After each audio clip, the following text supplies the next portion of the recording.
but it's always redemptive. Jesus followed the Father's will through betrayal, rejection, suffering, and death, because he saw what was on the other side: resurrection, victory, and our salvation. What might God be calling you to walk through? Walk through, not around. We don't circumvent. We have to walk through it. Humility before God means saying, "Yes, Lord," not just in word, but in lifestyle. It's easy to worship with our lips, but Jesus is looking for our heart and say yes, even when it's inconvenient.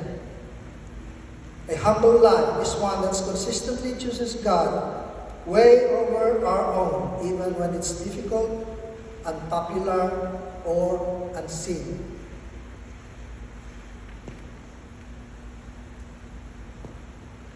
Brothers and sisters, I plead to you to worship growth and righteous living. Empty yourself of pride. Lay aside status quo, ego, and self-importance. Serve with humility. Follow Christ's example.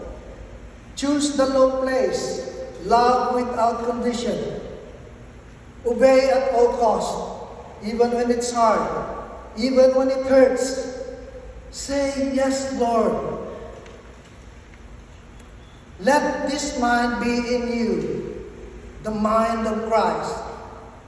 A heart that surrenders, a life that serves, a soul that says, "Not my will, but yours be done."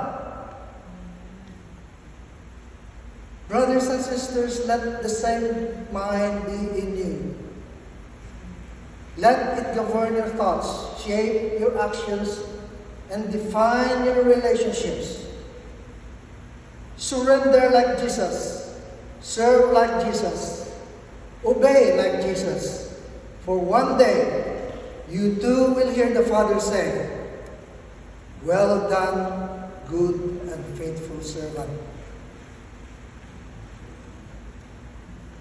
Let us pray.